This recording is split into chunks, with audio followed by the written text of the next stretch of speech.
What's going on, folks? Thanks for hitting that download button and checking out a brand new episode of Toys and Tech of the Trade, your one-stop shop for toys, tech, and talk with some assembly required.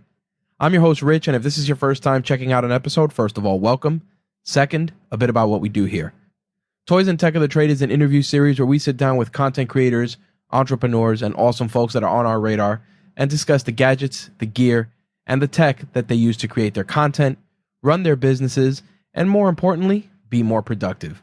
When it comes to toys, we like to say toys in quotes around here just because you'd be surprised what people consider their toys, whether it's something as simple as an action figure or Funko Pops or something as unique as guitar picks or kitchen knives or water bottles. You'd be surprised what people consider their toys, and we like to explore that, get to know our guests a little bit more personally. Plus, it allows us to break up a lot of the business talk that takes place during one of our interviews. But with that out of the way, let's get into what this week's episode is about.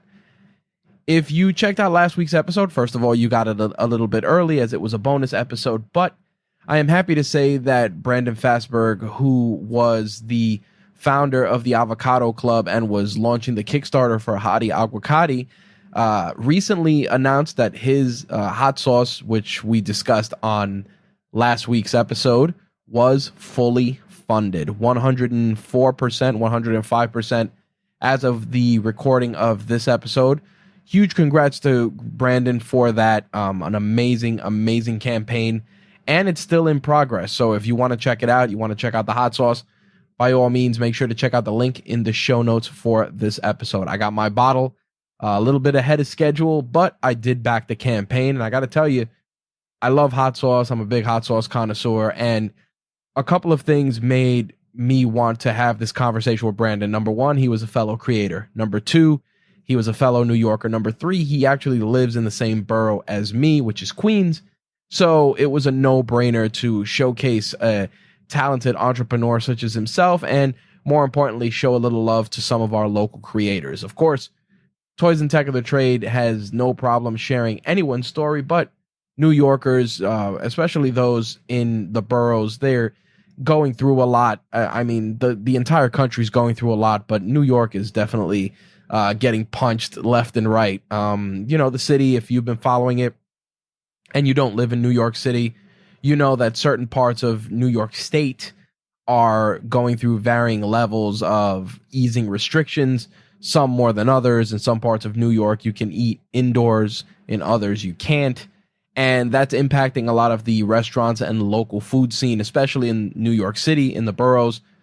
Those people are really hurting. And the fact that Brandon's campaign, they're taking money from that campaign and putting it towards helping some of those restaurants and some of those entrepreneurs is definitely noble. And I'm really, really glad that I got to share his story with all of you, and the fact that it hopefully helped get his project funded. So figured I'd share that update with you folks.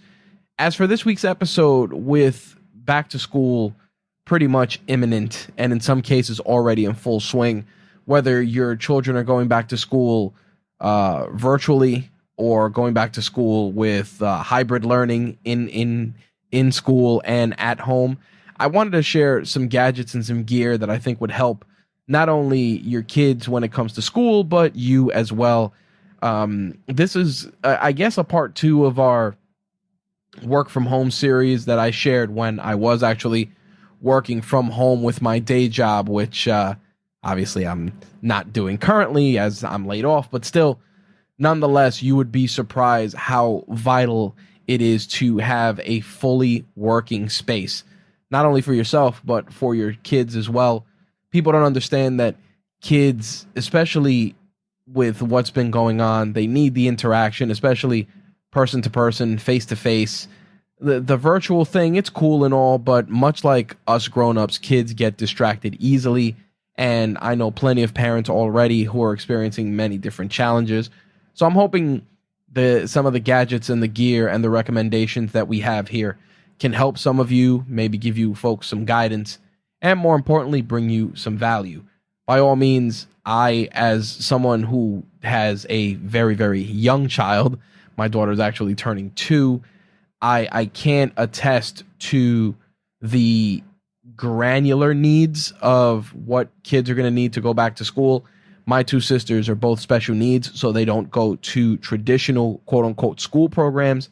They go to specialty adult programs, but still, you need the proper equipment. I mean, before the facilities opened up for my two sisters, they had to pretty much participate remotely, and there were challenges that you had to make sure you had the right equipment. Obviously, bandwidth was important, ensuring that there was attention being paid to what needed to be done for that particular day for a group.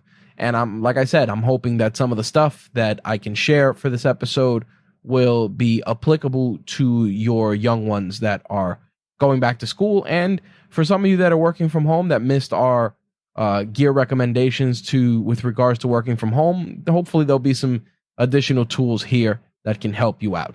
So with that out of the way, let's get into our back to school buyer's guide for toys and tech of the trade. Let's get things started with something easy, which all of us are going to need, whether we are commuting to college classes, regular middle school, high school, etc., and that is a backpack. And even now, as an adult, a backpack is still essential for different reasons. I mean, now as a parent, obviously I have a backpack to carry my daughter's things. Plus, it comes in handy when we're carrying extra gear, especially if I'm taking my camera or my iPad, etc. But when it comes to school, growing up, one of the biggest things to showcase, along with your fit, your sneakers, your gear for day one of back to school, was your backpack. You either had to walk in there with a awesome looking JanSport, or when we were in high school, it was the North Face backpack. And in some cases, those are still tried and true workhorses. So definitely can't go wrong with a run-of-the-mill JanSport. They take a beating. They aren't too, they don't hurt the wallet a lot, versus North Face, which the North Face backpacks are definitely up there. Expect to spend between $60 and $75. Obviously, depending on where you are in the US or abroad, sometimes knockoffs come in handy, and maybe you're into buying them, maybe you're not, but that's definitely an option. Not one I recommend because the quality is always sketchy. Plus, you can get some good quality backpacks from some other manufacturers. So one of the ones I wanted to recommend is good old Timbuk2, their Rogue backpack. It's going to run you about $60. Really solid construction. You can throw your laptop in there, all your gadgets, all your books. Looks good.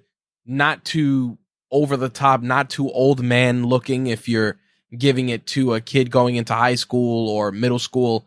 I like Timbuk2 stuff. I've used their messenger bags, some of their backpacks at varying intervals in my life, and they have been durable, solid, and I figured I'd give you guys a nice entry level, easy recommendation. $60 isn't bad.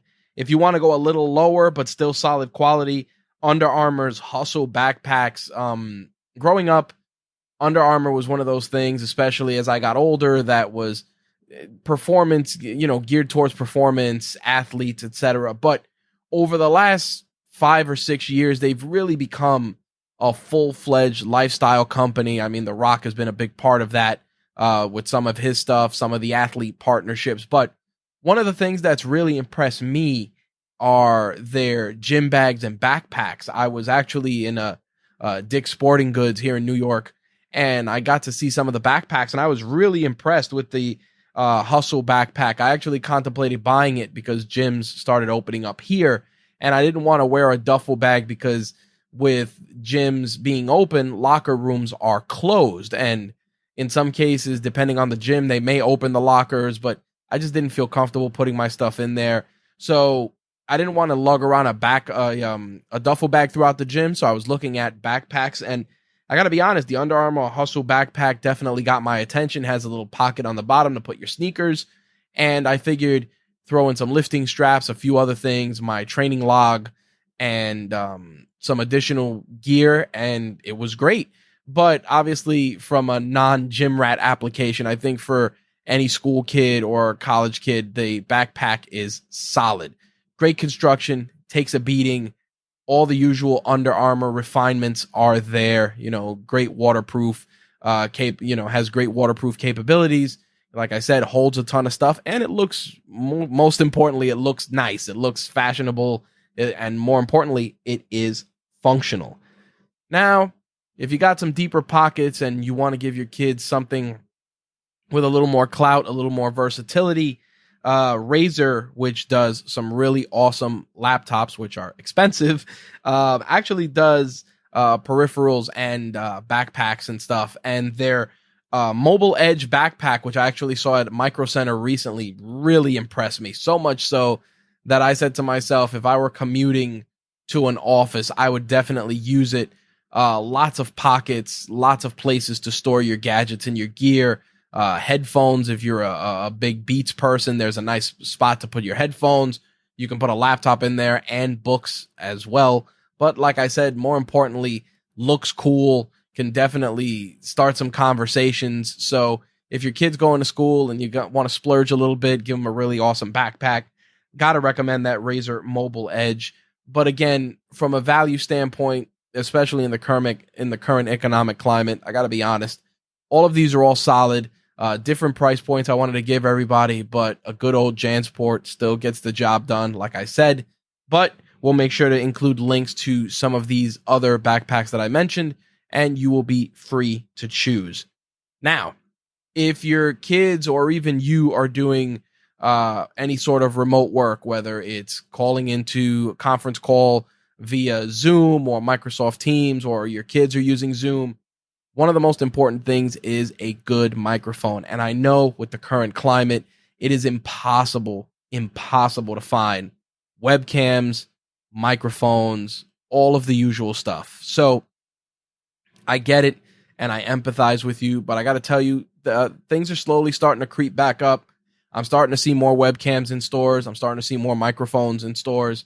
Headset mics. I mean, if your kid is a gamer, a headset microphone in a jam will definitely work depending on the device that you have. They can unplug their microphone right out of their Xbox or their PlayStation and boom, throw it right into their PC or laptop and still be able to engage and listen to their classes, their professors, etc. But if you have the ability to score the following when it comes to microphones, they'll definitely improve your audio quality and they won't break the bank.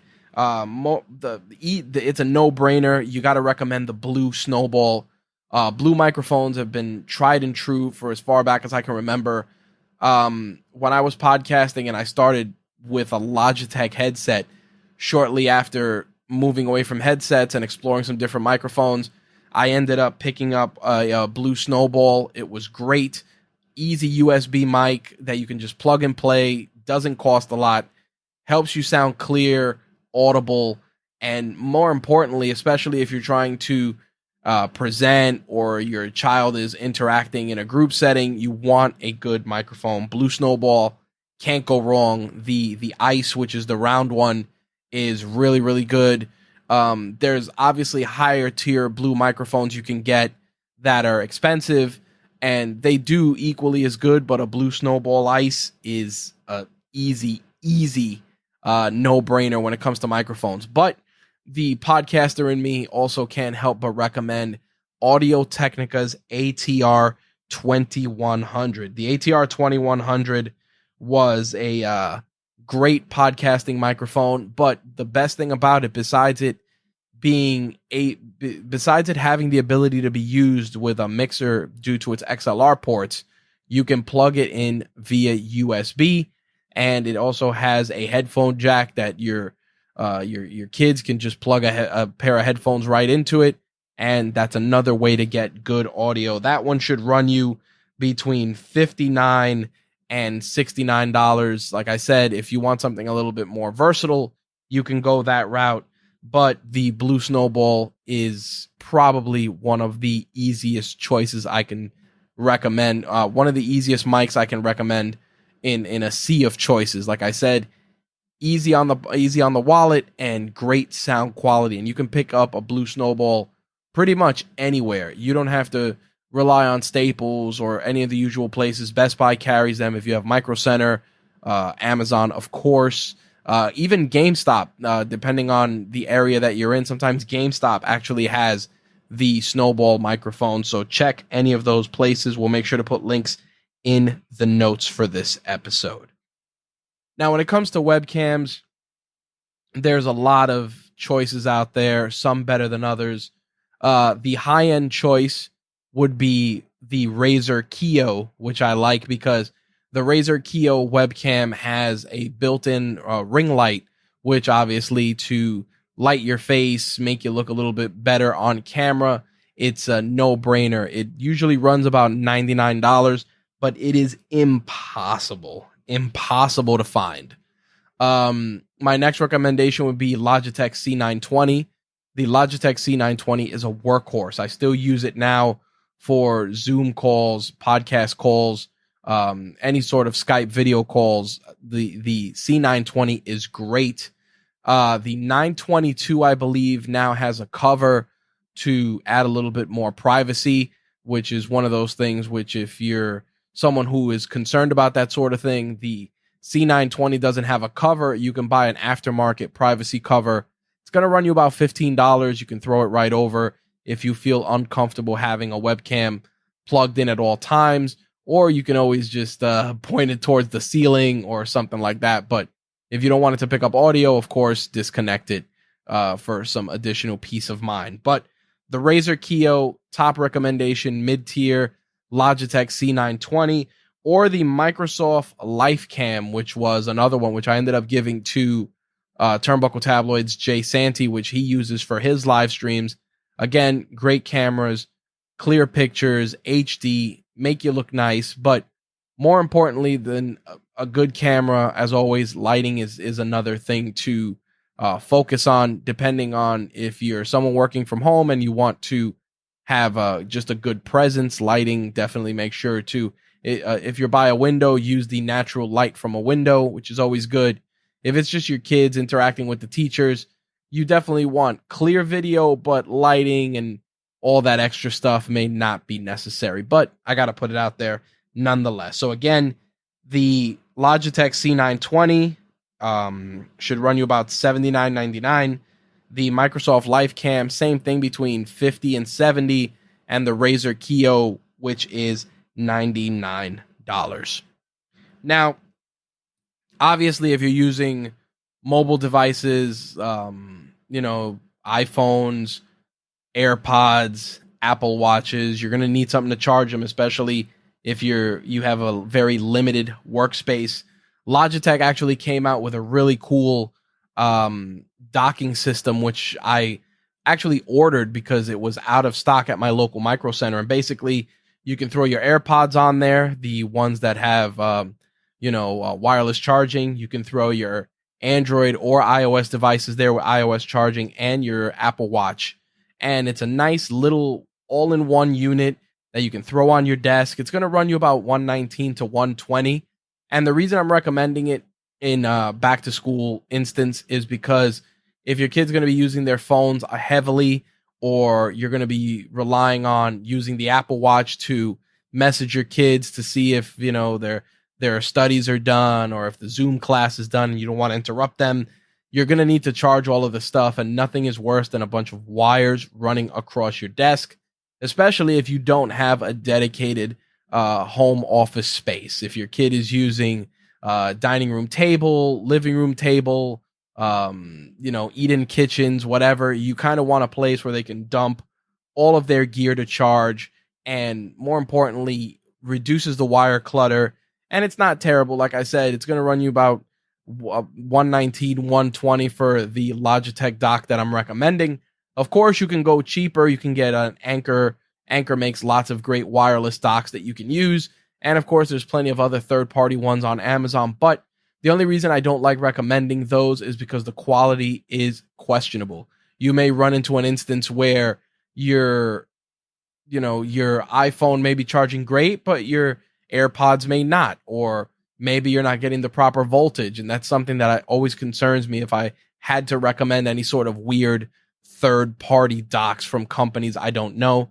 Logitech is battle tested. Like I said, I ordered one because I currently have a Tilt wireless dock, and then I use the cable to charge my AirPods, and then I have a separate dock for my Apple Watch. Just too much clutter on the desk, and try to definitely want to keep it neat.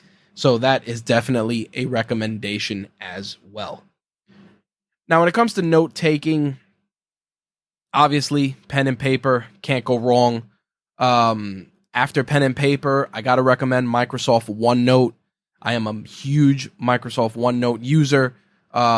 Obviously, you can use Evernote, things like that. But Microsoft OneNote, if you already have any sort of Microsoft Office in your home, Microsoft OneNote should come with it. And I believe as of this episode, I want to say you can even get Microsoft OneNote for free.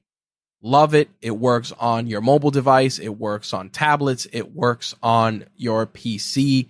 And it even has a web-based version you can use as well. You can take notes. You can record. You can take audio notes. It is an incredibly versatile piece of equipment.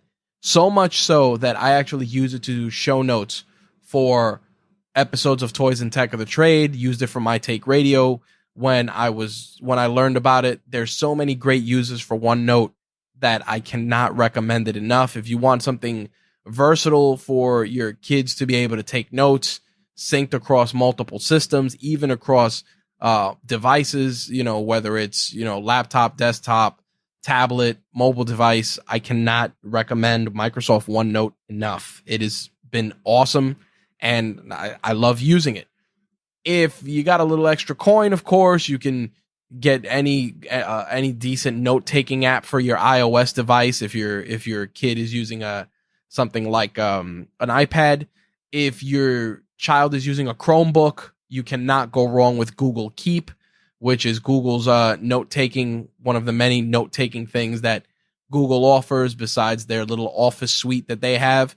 Google Keep is good, but Microsoft OneNote definitely head and shoulders a better choice, in my opinion. Of course, use what you think is best, but I can willingly endorse Microsoft OneNote. Now, the other thing I came across not that long ago, I believe it was called a Rocket Book. I think we got one as a demo, I want to say before COVID happened.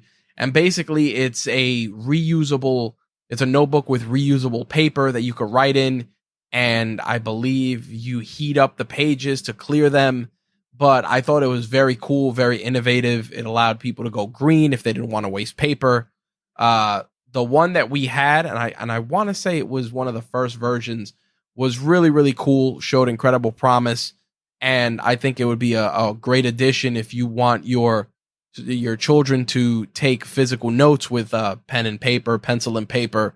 The Rocket Book is definitely a solid recommendation. Not as cheap as the good old spiral notebooks that you can get for 25 cents, but if you want to add a little extra, a little extra tech to your kids' schoolwork, the Rocket Book is a solid choice. But like I said, pen and paper still does the job, and if you're going to go fully digital, Microsoft OneNote is my choice. Now, in terms of gear to take notes, like I said, iPads are easy to recommend. Reliable ecosystem. You can save documents to them now. A lot of them you can plug in storage devices. So iPad definitely one of my top recommendations.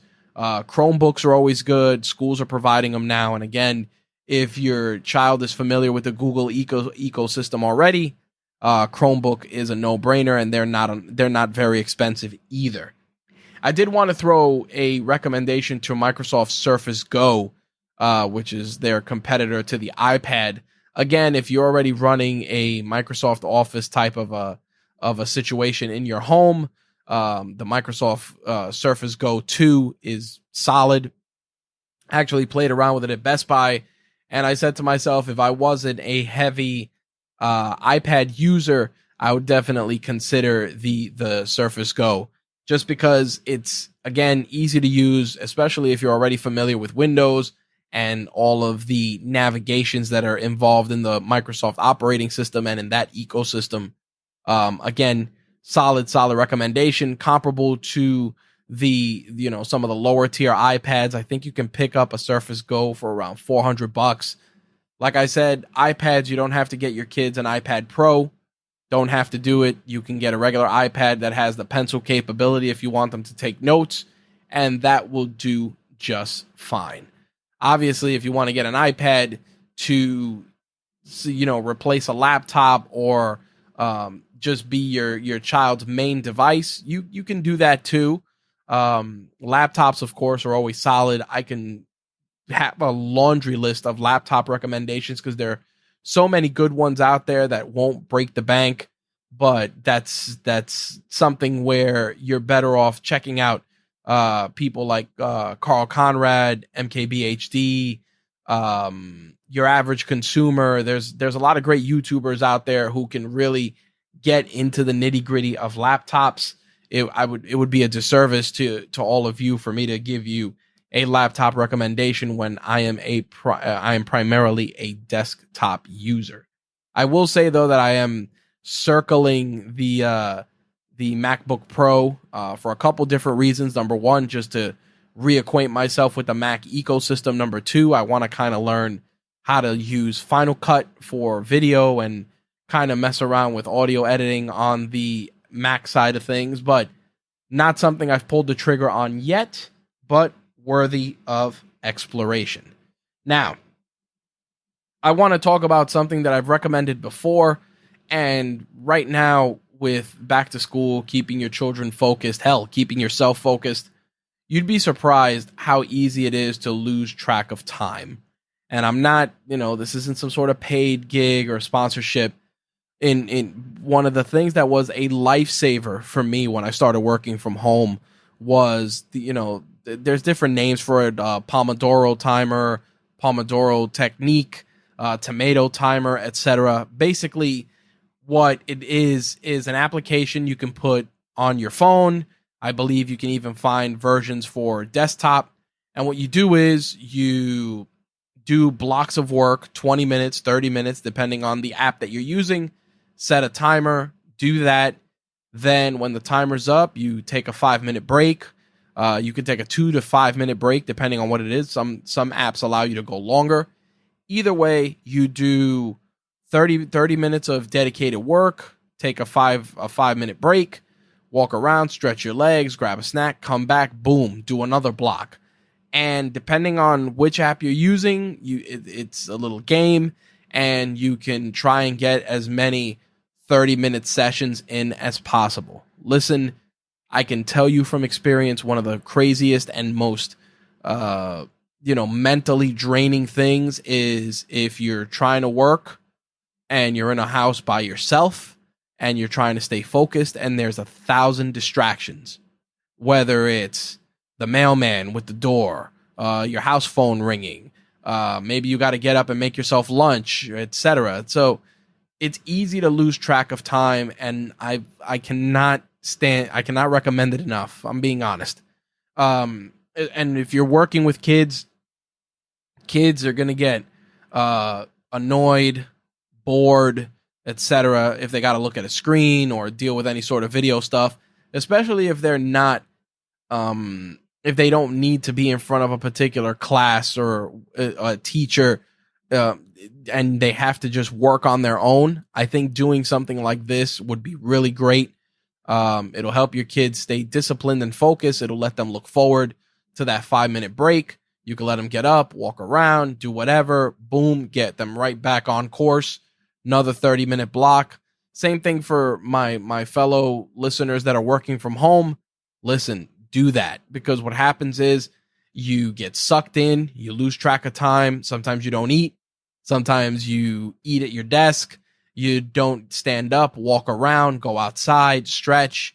And I gotta say, it was huge for me to be able to use that technique. I honestly thought it was BS at first. I'm like, this is stupid.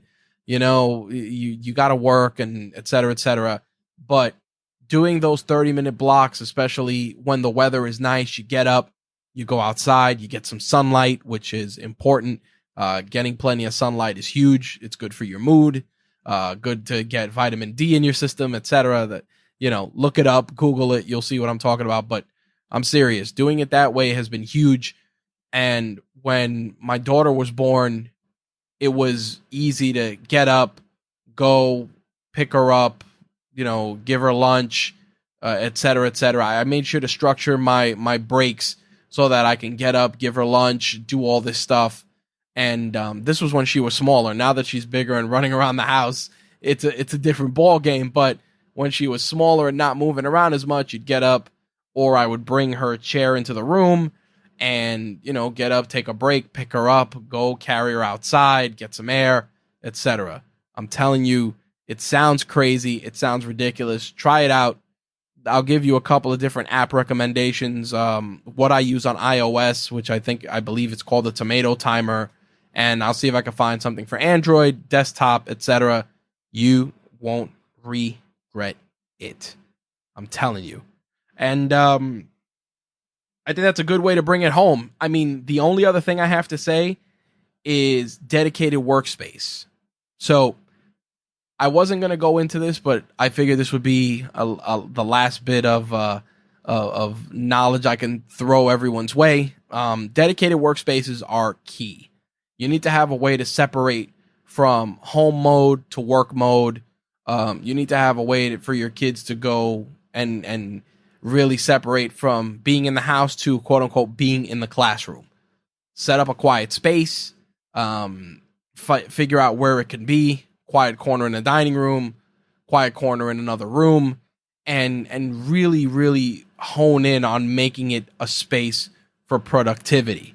Listen, you don't have to go and buy a big $70 desk from Staples or something crazy like that. You can go to your local IKEA, pick up a tabletop.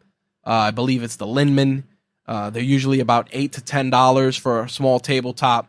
Legs are $4 a piece. For less than $50, you can have a desk set up for your kids. Again, it's something small. It's not something that is mandatory, not something I think you should go out of your way to do. But I definitely feel that separating your workspace from everything else just makes you more productive. If you sit on your couch in your living room and you think that that's your workspace, I hate to tell you, it's very easy to turn on that TV remote and put on Netflix, and before you know it, just have the show playing in the background and you've watched 3 episodes of whatever show you're watching and you didn't get work done. Same thing with kids, very easy. If you're expecting them to do their schoolwork and they got their Xbox in their room with everything else, it's not going to work. Definitely, if you can and you have the space, dedicated area to get work done. Like I said, a desktop in IKEA is cheap. Smaller sizes, less than $10. Obviously, you want colors, bigger sizes, it'll be a little more. But $10 for a tabletop, $4 a leg. So $16, like I said, less than $50, you can get a desk and you can set it up for either yourself or your child to get work done. I'll throw descriptions and links for that in the show notes for this episode just to give you folks an understanding. My workspace right now is actually composed of 3 IKEA tabletops. So I have one, I believe it's a 56-inch long tabletop, which is my main station, has 2 monitors, my mixer, my keyboard, etc. And then I have 2 desks on the side that I believe they're 39.5 inches long. All Linman tabletops, and I have it set up in a U configuration with, like I said, the bigger 59-inch desk serving as like the battle station, the main hub. I can write here if I wanted to. I can work on the computer, have both monitors, take calls, etc. I have the desk to the left of me, which I like to call my shooting table. That's right by a window, so it gets natural light. I can use it to photograph some of the stuff that we review, record unboxing videos, etc., which you're going to be seeing a lot of those in the coming weeks. And to my right is another desk, which is, I like to call it the guest desk. It has an extra microphone if I have an in-studio podcast guest, but a lot of times my wife uses it as her workstation. She sets up her laptop when she's working from home, and she can be in here getting work done, again, separate, not in the dining room, not in the living room.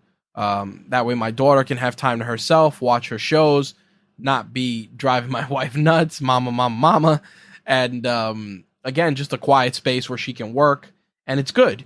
Again, it just works out that I have a dedicated space in my home that I set up as a studio, but find a quiet corner, set it up to be productive for yourself and for your kids. You will not regret it.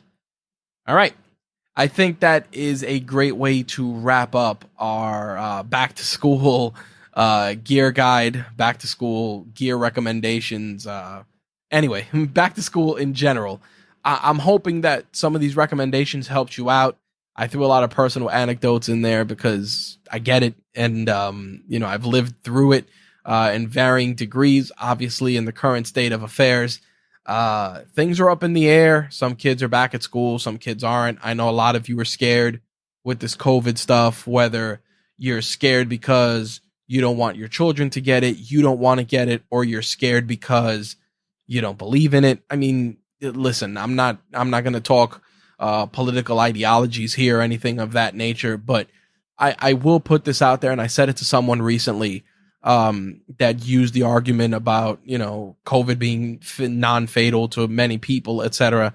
And my response to them was this, and I said, just because I couldn't recover from a cold doesn't mean I want to catch one. And that was pretty much it. And I think that that's the easiest way to look at it. And my words of encouragement for all of you out there with your getting your children ready, trying to juggle working from home. Listen, it's crazy out there. Keep yourself safe. Keep your family safe. But like I said, whether you believe in it, don't believe in it, have any sort of ideologies behind it, just look at it in that simple way. Nobody wants to get a cold. Nobody wants to get the flu. And if you do, I mean, those are separate conversations for future episodes, but I'm being serious. Nobody likes to be sick. Nobody wants to get sick. And it's that simple, Wear a mask if you believe in that. Wash your hands. I mean, you should be washing your hands just cause, but wash your hands, wear a mask. When applicable and where applicable. And again, if your belief system dictates otherwise, then like I said, nobody wants to get sick. I want to wish everybody best of luck in the upcoming school year with your children. If you're working from home and you've been working from home since this started, good luck. I've been there. I know it's tough. It'll get easier. And that's the best way to close things out. Best of luck. See you guys with a brand new episode of Toys and Tech of the Trade in 2 weeks with some great guests to close out September. And we're going to just keep cranking with some amazing guests that we got on deck. Different creators, different people that are going to share their stories, which I hope can impact and enlighten and educate you in your entrepreneurial journeys. And just if you're curious to see how people live on the other side of the tracks. Last but not least, as always, if you want to be a guest on a future episode of Toys and Tech of the Trade, shoot me an email, rich@rageworks.net. You can also fill out the contact form on the Rageworks Network site, whether it's for my show or any of the other shows. Feel free to fill that out. Let us know who you are, what you're about, and what show you'd like to be on, and we will do our best to accommodate you. Last but not least, if you're using any of the podcasting hosting services such as Podit, Matchmaker, etc., Toys and Tech of the Trade is on there. So if you're interested in being a guest, you can use those services as well. I'll put links to our profiles on those services in the show notes for this episode. And the only call to action I have is if you like this episode, please take a moment, give us a rating on iTunes or Google Podcast or the service that you're using to consume this show. We would really, really appreciate it. Every review helps us when it comes to social proof, when it comes to getting guests. We want to see if your audience is engaged, etc. It only takes a second. If you thought we did something great, a 5-star review is always welcome. And if you got an extra minute or two and you want to write something meaningful, by all means, feel free to share it. I think we're going to start reading those on air. So if you want to get your 5 seconds of fame, get a little plug out there, leave a written review. We will do our best to share it on the platform that you're leaving it on. Thank you guys for listening. We'll see you guys in 2 weeks, and I'm out of here. Peace.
Toys and Tech of the Trade is part of the RageWorks Podcast Network, your source for rants about gaming, entertainment, and the works. Visit us at RageWorksNetwork.com.